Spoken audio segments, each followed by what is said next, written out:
perhaps I have not had a chance to meet before, my name is Nayaswami Jaya, and it's also my pleasure to have with me today, visiting with you, Nayaswami's?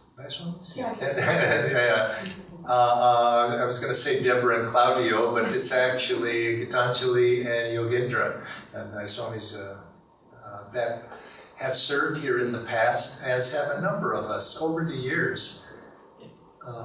There has been a succession of various acharyas who have served here and come to visit in Noida, starting with, many of you know Wayne and Elizabeth, Lahari and Biraj, and then it was Sadhana Devi and myself, these two, Yogindra and Gitanjali, Dharmaraj, Dharmini. Anyway, there's a number of us that have come, and it's always our pleasure whenever we're back in the NCR to be able to come and see the progress here in Noida and to visit once again with all of you. I'm here today by myself. Sadhana Devi is in the United States. I know many of you, whenever I go visiting and she's not there, people ask, how's Sadhana Devi doing? And she's keeping quite well. She's actually doing well. As you know, some of you know, she had some health challenges, but she's actually doing quite well. And I'm hoping when I return later in the year, I'll be in the NCR during monsoon season and later after that. And I'm hoping Sadhana Devi will join me in September, I think it is. And so if she does, make an invitation to her, and I'm sure she'll be happy to come. We'll do satsang here at that time. Right now, personally, I've been in Pune for the last many months, and I'm on my way to the United States, but I'm also here in the NCR doing some business as well for the Trust. But I'll be heading to the United States for a short, or a few months stay, and then I'll be back.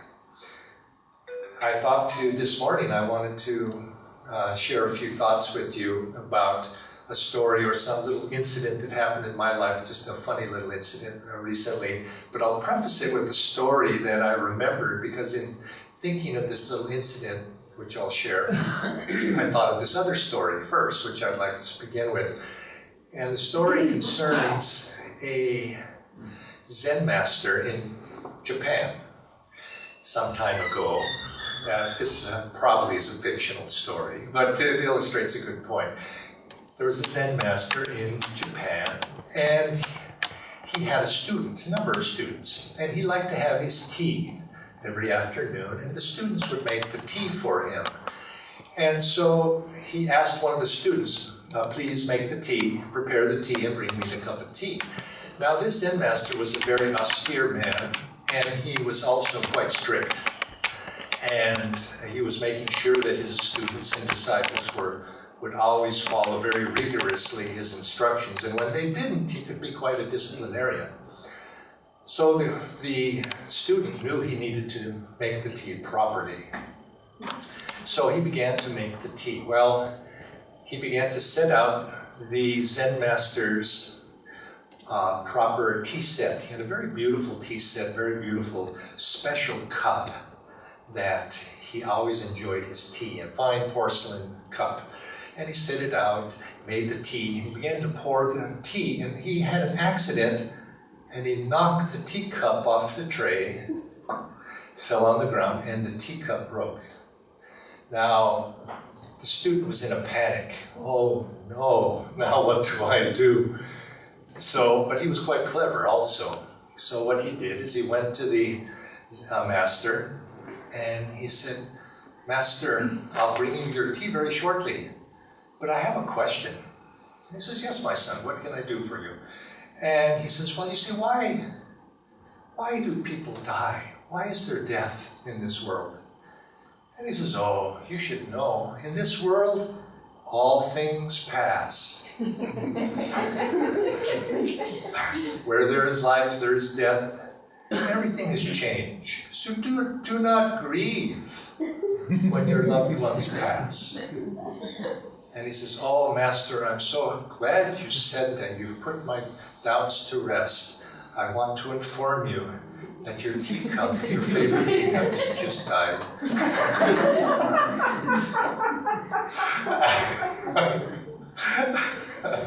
And what happened after that, I leave to your imagination.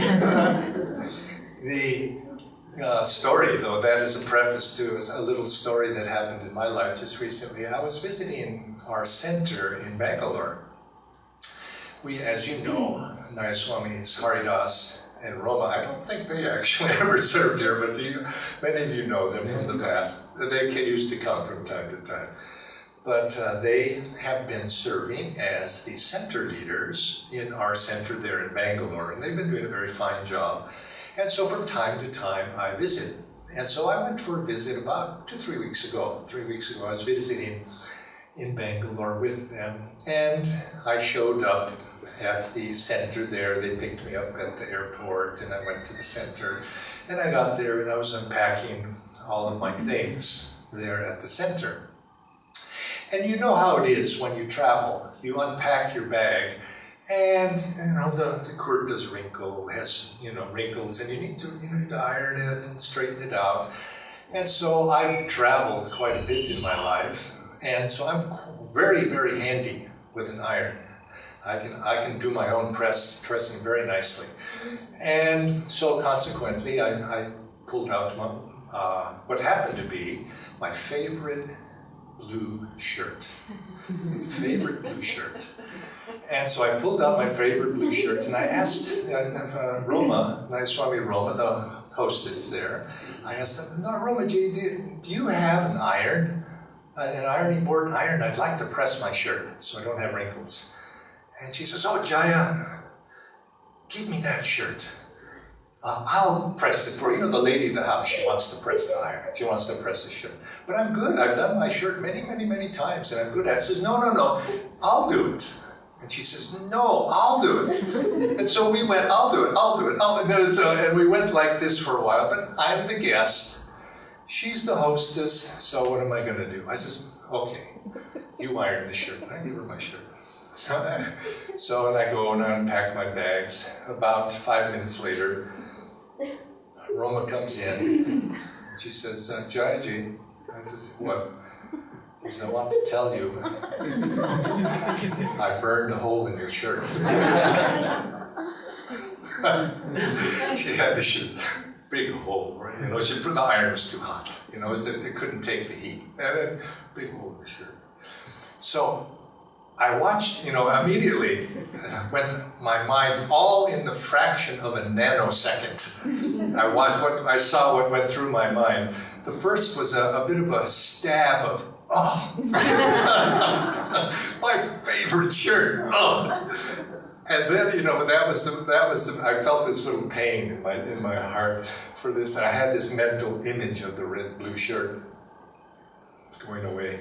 And then the next thing is, I thought of that, and I looked at Roma's face, and I could see that she was very upset. She was embarrassed and abashed, and I ruined the shirt, especially after we just argued about who was going to press the shirt. And I could see her face was sort of, wondering what I would say, and I just started laughing.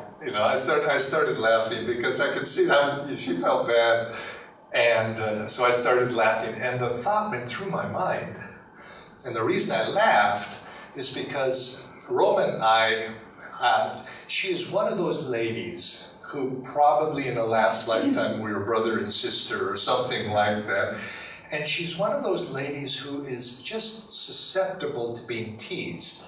You know how some people you just like to tease them? It's something about it. Some ladies you don't, but then some ladies you do. And she was one of those ladies who I have a friendly relationship with, like brother, and I like to just tease her a little bit. And I thought, this is going to be a very good story. and I felt a certain joy at that this is a good story. And so we started laughing, and she laughed. And, well, actually, I don't think she did laugh, but then I laughed.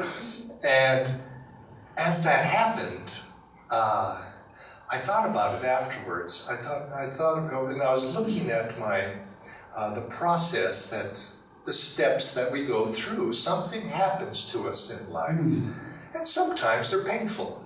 Painful things happen.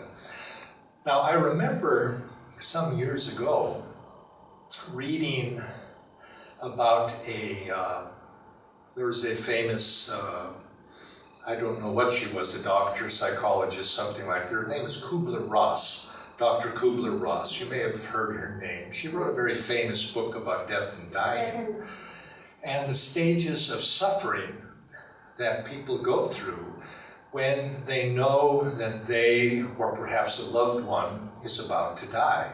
They go through certain, and she noticed that there are certain stages. Now, I admit I can't remember exactly all the stages, or I may be wrong, but it starts out with denial. First the person, oh no, this can't be happening. Or perhaps you've gone to the doctor and you've been diagnosed, you have a brain tumor. You have 3 months to live. At first, oh my gosh, there's a little bit of denial. This can't be happening, but that passes. And then the next thing is there's a stab of grief. Oh no, this is happening, and you're sad, and there's grief comes in. But typically the next thing that happens is the third stage. Typically is anger. A person their grief, and they're angry. And that's a stage people go through. And there's a fourth one, which I don't quite remember. And then it comes to the fifth one, which is acceptance. You come to a state of acceptance. Then you go on. Now, in most situations, you could say, no, that's a dramatic situation where a person is about to die or loved ones that die. But in a sense, all situations of grief, something happens to us, there's a certain stage that we go through. And I notice that something will happen, a painful incident will happen to us, and we'll react to it. And you can feel the reaction. I noticed the reaction, there's an actual feeling, if you're sensitive, it's in the heart. It's not in the head as much. The head plays its part, the reasoning does its part, but there's a reactive process that you can actually feel here in the heart if you're sensitive. And the pain hits, and there's a momentary, oh, I don't want that to happen. It's because there's some attachment, like I was attached a little bit to my shirt. Oh gosh, I lost my shirt. But it was about a 100th of a second, and then it went through, but I could recognize it, I could feel it here. Now, I noticed after I was looking back that I somehow passed through. I didn't feel angry about it particularly, and I went very quickly to accepting it. And then in the acceptance of it, you then come to, in any situation, when you accept something, it doesn't mean it ends there. Then you accept it, and then you decide, what do I do? What is the appropriate thing to do? Now, it could be if you have the brain tumor, you decide, how can I live the remaining 2 months or 3 months of my life appropriately in the best possible way? How can I make the appropriate fixing of my affairs, of all of that? Or in the case of something minor, you say, how can I fix the problem? What might I react? In my case, I looked at Roma's face and I saw, oh, she's feeling badly. I don't feel so badly. It's a shirt. But she's feeling worse than I'm feeling. And the appropriate reaction was, well, I should put her at ease. And it was very natural because I felt that this was going to be a good story. So I laughed. She was at ease, and then we both laughed about it. But you have to come to that point of acceptance of what the situation is in life. Now, many people think, and I suspect, I don't know Dr. Ross, what her feelings were, but some people would say, well, if you don't feel angry, if you skip that step, that's not natural. But why is it natural to be angry? Why is it natural to react negatively to something that happens to us? You don't have to do that. You don't have to react angrily, or you don't have to react one way or the other. Imagine, I know you all have probably had bandages placed on you. Something happens, and it's like when you pull that bandage off, you go, ouch! But then after that, are you angry? No, you're not angry. You felt the pain. It's gone. and now you go on. You've accepted it, okay, now it's fixed. And then you go on and you do whatever the appropriate thing is to do. You don't have to feel angry about it. Now, that made me realize, thinking about that I think people do not realize that in that moment when you feel grief, something stabs you, something happens, people seem to think they have to go through a certain stage of reaction to that. But that is a choice that you make. And I think this is what people don't realize, that their reaction to what happens to them in life is not automatically dictated to them. They have a choice. We all have a choice when something happens, how to respond. And I noticed that when my blue shirt had a hole in it, I could feel in my heart that there was a moment when we do have a choice. I could be angry, or I could be accepting, or I could be happy. I could do whichever. That is there. It's something that we can choose. Now, I chose to just let it go, because it was only a shirt, after all, piece of material. Actually, to finish the story, just before I forget. So, because I like to tease Roma a little bit sometimes, and the consequence was that she went out, and there was going to be a dinner, a small satsang. People were coming over for refreshments, and we were going to have a little reception. So people came over. So I thought, okay, so I put the shirt on. And I put the shirt on. I had other things, but I took that shirt and I put the shirt on and I walked out. And somebody says, "What happened?" I says, "What? What?"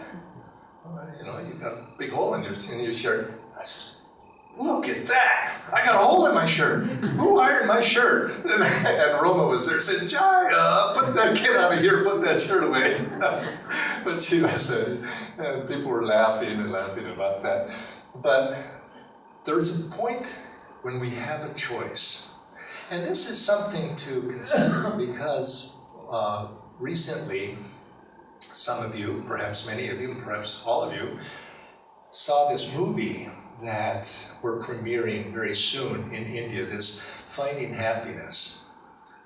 And after this movie has been made, this has been a subject that many of us have been talking about and sharing with people, that happiness itself is a choice. Now, choosing not to react negatively to something is one choice we can make. I'm not going to react. But the positive side of it also is there. We can actually choose in everyday situations, we can choose something positive as well. We can choose to be happy. And people don't realize that how they behave in life, all of this is something that is in their control. This is a gift that the divine has given to us as humans. The ability to make choice. The ability to control ourselves in this way. This is something the animals cannot really do. But when we have the human body, we have the soul, this and this, and we're given this gift, which doesn't always seem to be a gift at times, but it is a great blessing. We have this gift of ego. Now, of course, it's also an obstacle, and we know all about that, about how the spiritual path of transcending that ego. But unless we have an ego to transcend, we can't find our liberation. It's ultimately, liberation comes by overcoming the obstacles, learning the lessons of that. And one of the blessings that we're given when we have that ego embodiment, which is our obstacle, is we have the ability to make a choice, to choose which direction are we going to point ourselves. The issue of karma is often on people's minds. It's my karma to do this, or it's my karma to do that. Now, would you say it was my karma to get angry at Roma burning a hole in my shirt? I don't think so. Now, maybe a metaphysical philosopher might say it was all karma. You were destined to get angry. You were destined to not get angry. But I don't think so. Perhaps it was the karma for the shirt to be burned. But whether I choose to react to that in one way or the other is that life force within myself. In which way am I pointing my life? Am I pointing toward the light, or I'm pointing just merely being a victim to circumstances in life and allowing that karma? Because when I do respond that way out of the ego in anger, I put into motion that karmic reaction and suffer the consequences of that at some future time. This is our blessing, and this is ultimately our choice. We have that control over our destiny, either to point into the light or to respond as a victim to circumstances. And unfortunately, that usually and often manifests as anger. Now, a shirt being burned is a very minor thing, and I'm using that, or the teacup in the case of the Zen student. But think about this: in our life, we all have these little challenges. And I believe it's important for us to practice. We ultimately want to make more important choices in terms of our reactions, such as the brain tumor, the wife dying, the children having major accidents, all of these major challenges that we have in life. How are we to respond to those if we don't practice with the small things in life? When life, we want something to be in a certain way, and life determines it to be other. Even the minor things, the traffic on the roads, the taxi showing up late, all of these little things that tend to elicit a certain amount of grief. And what is that really? Grief. Things didn't turn out the way that I want them to. I was attached to a certain thing happening, didn't happen, I grieve. And now some of that is just, there's a certain naturalness to that, but some people grieve a long time. Swamiji used to tell the story about a lady who would come to him for counseling and told how tremendously she was in a state of suffering. She was suffering badly. And it was terrible, and it was, this thing had happened to her, and that thing had happened to her, and she just couldn't get her life in order, and she didn't know what to do. And as you hear stories like this, people come. And so Swami listened very patiently, and at the conclusion he said, "Well, tell me, when did all this happen?" He says, "Oh, it was 20 years ago." Now, is that appropriate? Is that healthy? No, but some people seem to be stuck. They don't seem to be able to move beyond that. So you could say, now for some people it's like ripping a bandage off. Oh, ouch, and it's gone. For other people, 20 years. 20 years, it could be. So but the choice, it doesn't have to be one or the others. This is the power that we have. Somebody asked me a few years ago, they asked me, I've been practicing these techniques for many years, this Kriya Yoga. They've been asking me, well, what have you gained out of all of this? It's been so many years. I mean, certainly you must have something to show for it. And I just smiled and thought about it a little bit and didn't answer it the way he wanted me to answer. But I did say, well, I have learned one thing. I says, I've learned to be happy.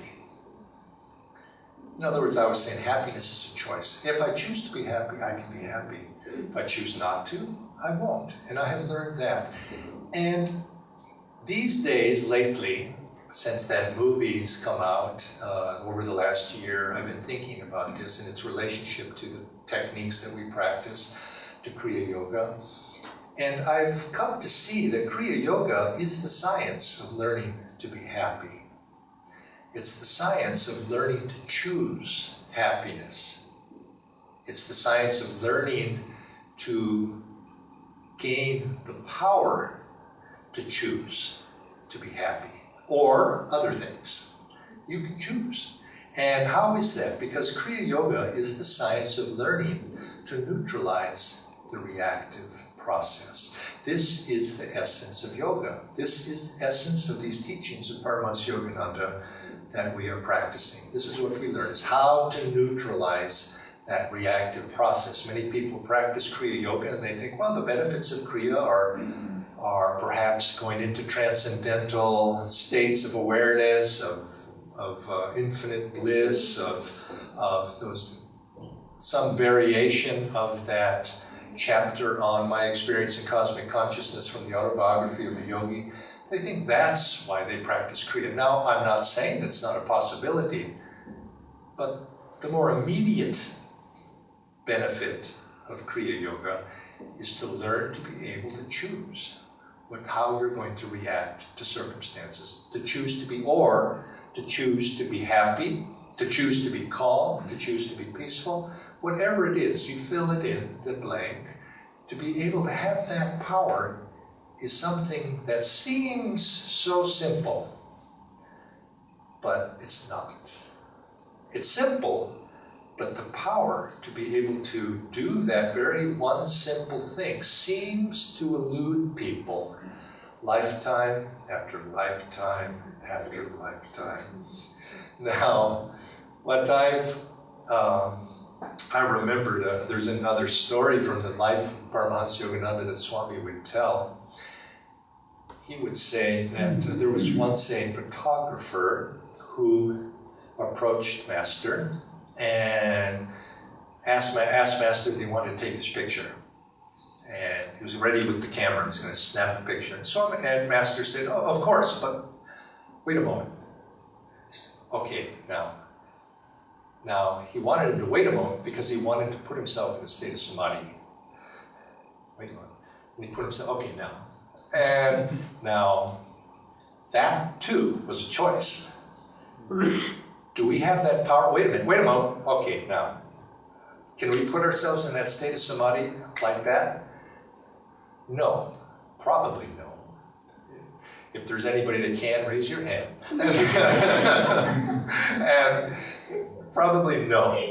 Now see, you're looking to see if anybody rose their hand. Probably no. Okay, we cannot do that.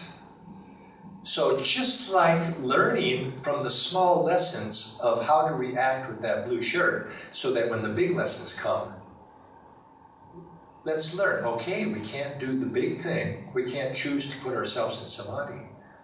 But can I be a little bit peaceful? Can I choose that?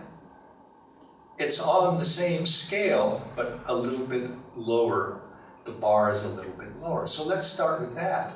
Let's choose to be, when the neighbor is grumpy in the morning for no good reason, our cars may be blocking his space a little bit. How are we going to react? Oh, angry? No, let's be moderate. Take it calmly. Move the car. How do we? So we have to start with the small things, and the small things, and we get bigger and bigger and bigger. And the day comes when we learn to choose to be happy. We learn to choose to be calm. We learn to put ourselves into a superconscious state. We learn to stay in that state to the degree that we choose to. And then we find that life becomes joy. It's all the time a joy. This is the state that we want to be in. And there's no necessity for us to go through, something happens, to go through those stages of grief and suffering and anger and whatever the fourth one is, and then ultimately, what is it? Bargaining. That was it. I guess there's a state in which we go through that we bargain with God. Well, I don't quite know how that works, but there's maybe I know it is. Maybe if I do this, God, maybe you'll take this away from me. And we make a bargain. I'll be even better, God. I will. And no, you still have the brain tumor. Now, but maybe God takes it to bargain sometimes and grants it, but whatever it is, then the ultimate end is then we come to that point of acceptance of what is. And skip those other things. Accept what is and then deal with it. It's not fatalistic. It just means until we get to the point of acceptance of what is, what reality is, it's only then that we can effectively respond to it and do the appropriate thing, whatever it might be. This is what we want to do. Now, in the process of this, I seem to remember when I was thinking about that, and I verified it, that grief, is one of what Sri Yukteswar called meannesses of the heart. Now, Sri Yukteswar, what he was writing this in his book, The Holy Science, and he was saying that we cannot begin to find God.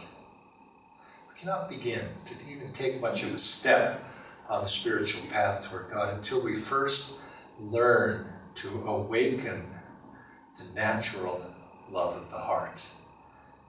And this is again, it comes back. We can feel that love of the heart, that opening of the heart that we feel here. When we feel love, we feel this here. We all want this. It's necessary in order to draw the divine presence to us. We have to awaken that love.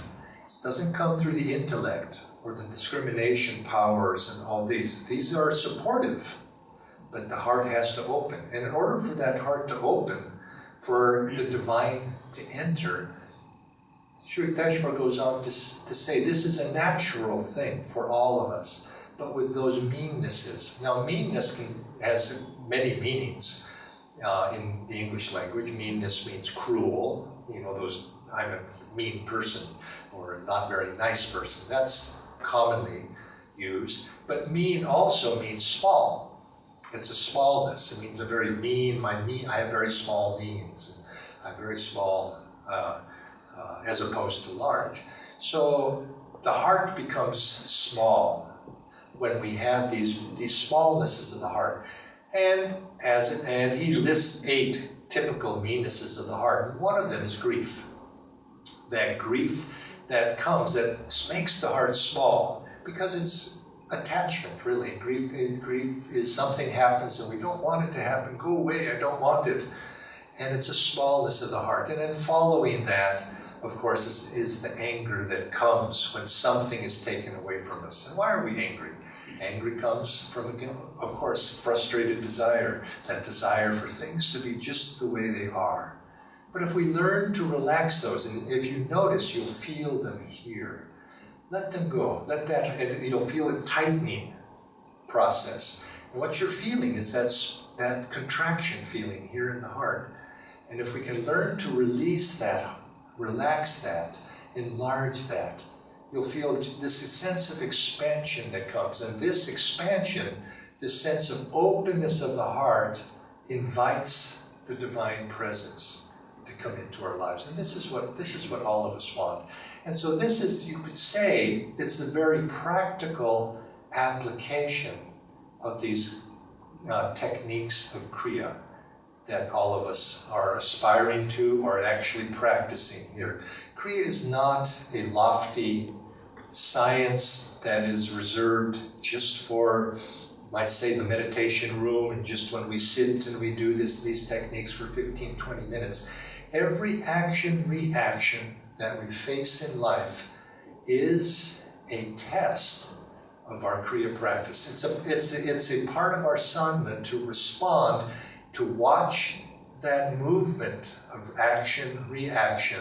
Now, some of you may not have know the Kriya technique, but this is this movement of life force in this mind, this learning to be able to neutralize those up and down movements of toward attachment, toward the ego, toward upliftment, expansion, and keeping that life force moving up. So use the daily experiences of life. Today, when you go home, just remember what we talked about today. Because something is going to come at you which you have not even yet anticipated. That neighbor, the son, the daughter, the parent, it's whatever it's going to be. Watch. Then watch how do you react. What's your reaction? Open the heart to it. Accept, say yes to life. This was the essence of Swamiji's philosophy in life. Say yes to life. Accept it, embrace it with your open heart. Be like Swami, who would always walk with his chest out like this, embracing life with his heart first. Let it come, accept it, and you don't have to do that reactive process. And you'll find that life then, you can embrace it, it's your friend, and everything that you do in life will become joyful. And you'll feel this sense of happiness and peacefulness coming into you. Choose peace, choose happiness. This is our God-given right and duty to make that choice. And if we do, someday we'll be like the masters and even be able to choose those higher states. Now I'm going to invite our friends from Italy now to also come up and share a few words with us.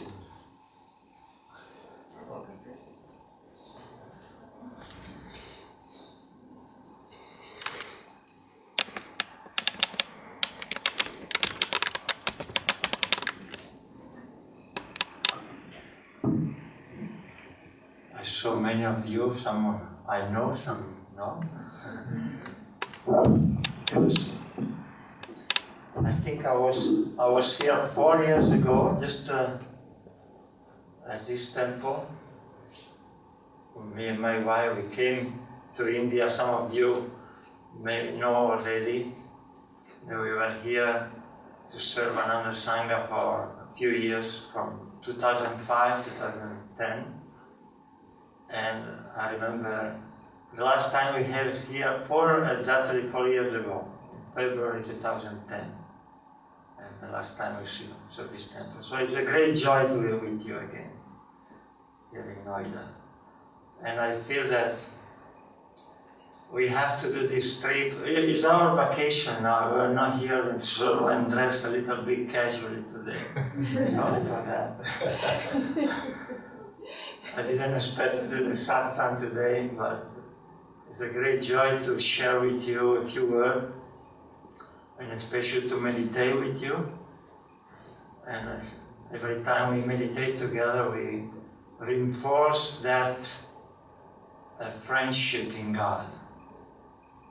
And we can connect ourselves in the soul. That is really what Jaya was talking more about, to uplift our soul, not just, let's take aside a little bit our personality, our reaction process. But as we enter more into the soul, through meditation, that is more easily to behave correctly. Like Sri Yukteswar was saying, learn to behave. That's what we are trying to do with Kriya Yoga, not just to... But meditation is fundamental for this.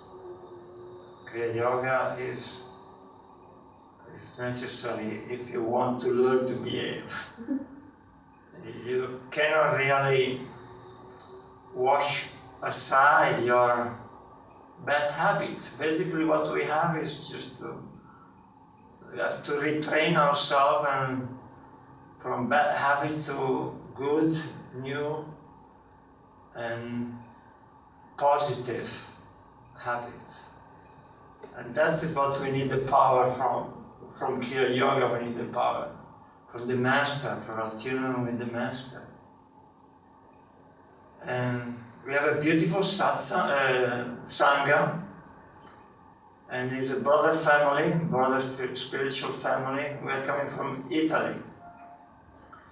And in Italy we have just finished, before we came, a yoga retreat in our community.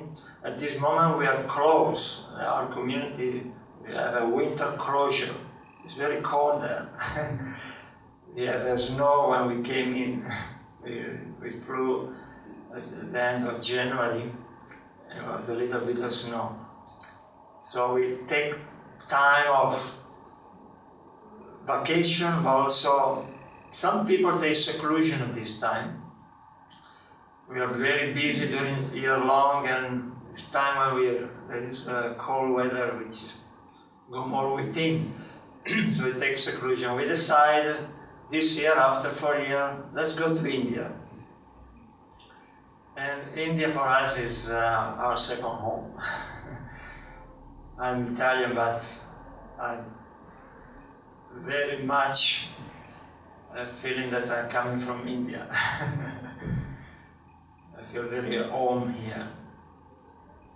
Especially not with India outward world, but with the connection with people. I feel very close to mentality, the way I behave. I feel very, very much like that. But so we took this time, and we just a few months back we say what we did this year when we close the center. Let's go to India. 4 years is not very much, but I can see that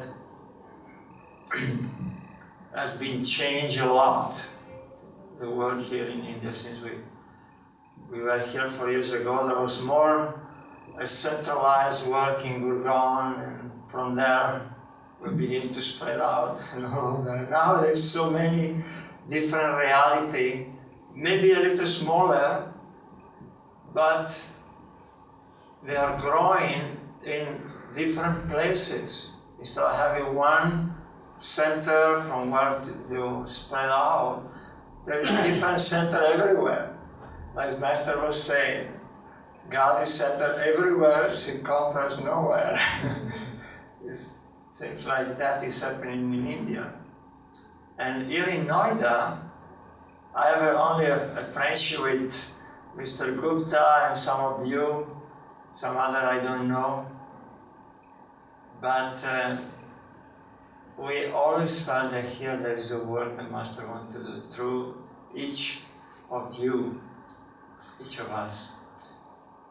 And I'm here today really to strengthen that friendship in God because you're a broader spiritual family. Don't think about just what you're doing here.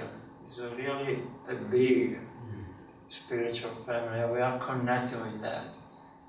And if you think in that way, you see that the Master is working with you individually, but you're working with you as a group also. Since Master is not here right now in the physical form, he's working through us. And when we stay together with other people, it's more easy for him to work through you and accomplish what he has to do on this world. Because each of us individually, we don't have much power to transmit that power to the world. And you grow yourself in that power, you manifest that energy, but also the people that you are in contact will receive much more if you stay in contact with other devotees. Because yes, you can meditate at home by yourself, and if you have Kriya Yoga, you can practice Kriya Yoga, but through the fellowship of other people, you learn to change certain aspects of yourself that are not so good. It's through the contact that you see other people as a mirror that make you understand, oh, maybe I have to do some change in my life. In the world, you sadly don't teach you as much as you are with devotee, as you are with soul friends. You see more. That's what I learned living in the community, learning to live in Ananda. And I think it's true for everyone. I remember the story that Swamiji told many times. It's written also in one of his books. above that man has 6 blind sons, and he asked, and he has an elephant, and he asked, how is this elephant? Can you tell me and describe it? The elephant. And because they were blind, they couldn't really see the whole picture. And one said, oh, elephant is like a strong pillar, and he was touching his leg. It was going up, very big. And the other said, oh, it's like a tiny tail, because he's touching the tail. Another touched the Trunk. The trunk, and it was something soft. And then they asked, the father said, oh, okay, you're all wrong, but there are also truth in what you're saying. And because they were saying only the one aspect of the whole culture. So most of us are like, we are seeing one aspect. And then he said, bring me 6 sticks, and I'll show you something. If I put this stick together, and I try to break it, I cannot break it. But if I take one at a time, I can break it easily. And so it's same with us. When we are alone, we are subject to be broken very easily. But we are coming together in a Sangha, and we try to really to live both in the inner spine and also in an outer way. We cannot get broken very easily. Actually, we gain power because our Master can work through us and express through us especially what we need to channel. There's certain grace that comes. And so that's what I would like to share with you from my experience in the community and living in Noida. I'll let Gitanjali say a few other things. God bless you.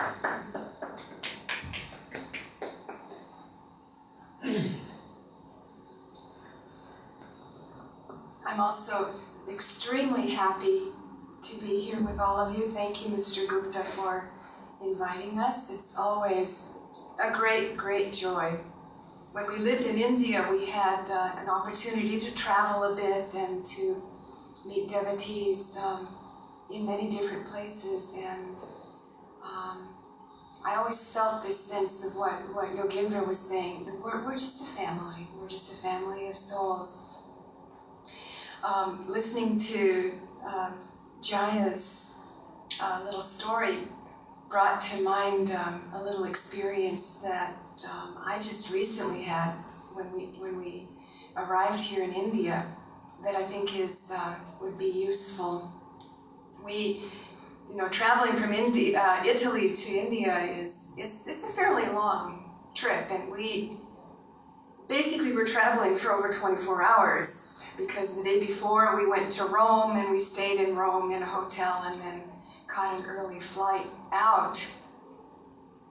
And because I was a little not 100% awake that morning, I made the mistake of instead of putting on my jeweled Navratna, I stuck it in the pocket of of my little jacket, intending to put it on immediately, and I forgot, and I accidentally packed it in one of my suitcases, which we all know you don't pack anything of value, in your check-in bag. So I realized on the plane what had happened. And and I had that little pang that Jaya was talking about. Oh my God!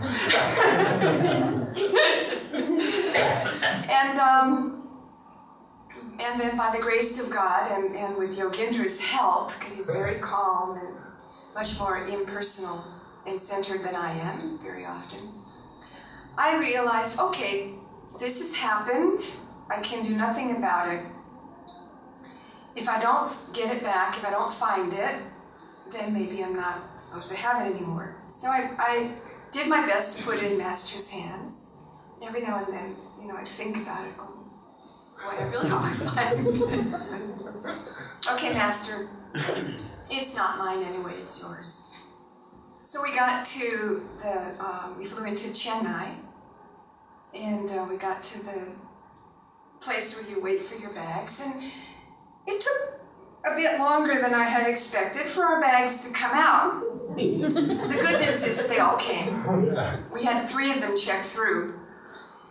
And, but we had to wait maybe 15 minutes, 20 minutes. And so I kind of wavered during that time between bargaining and acceptance.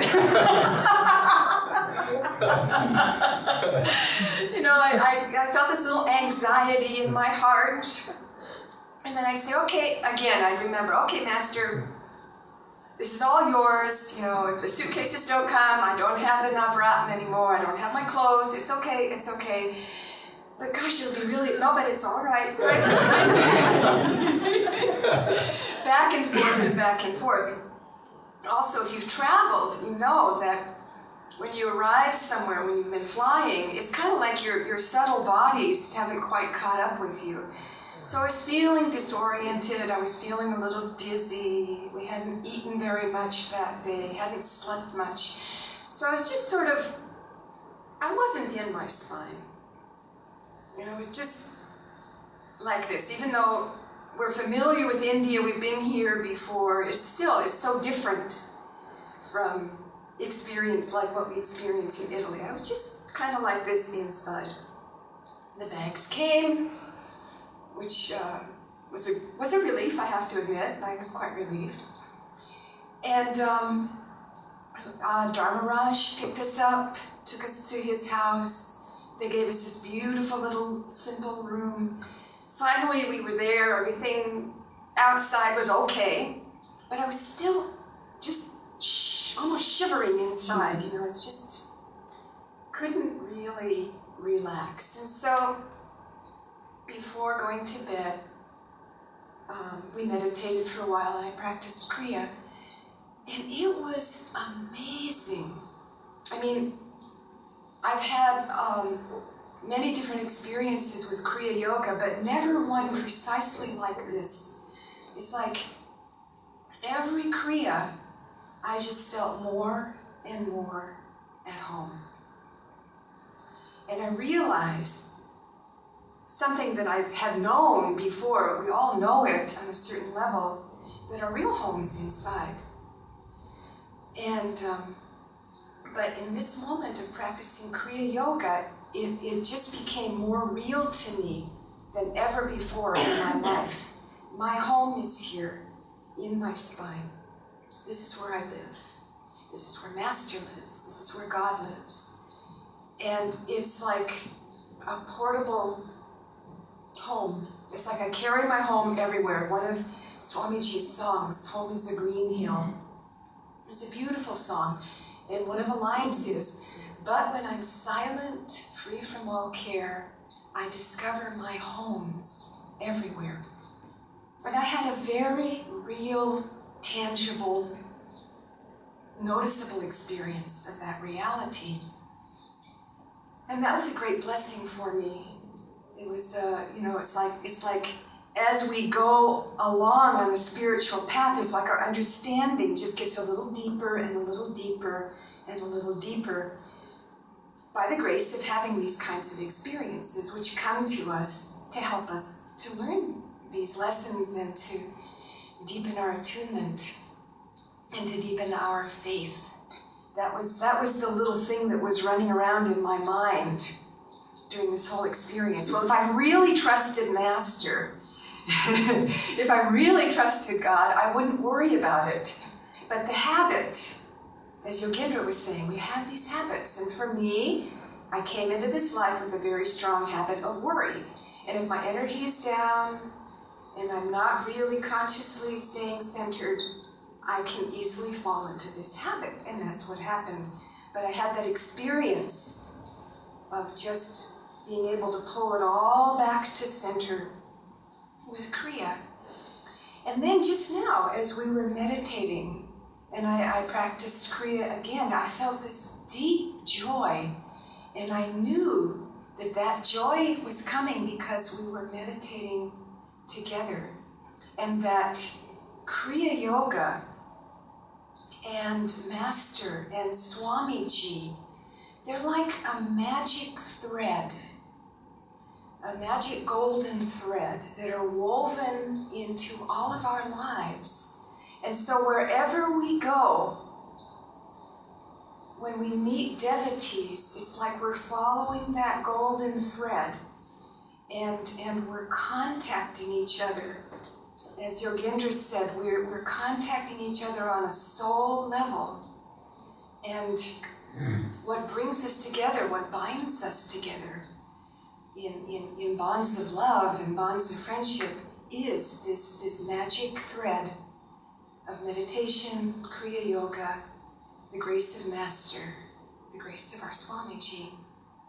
And so this is one of the reasons that I really love going to different places and meeting the devotees, because it's like Shivani has this great phrase. She says, Ananda Loka.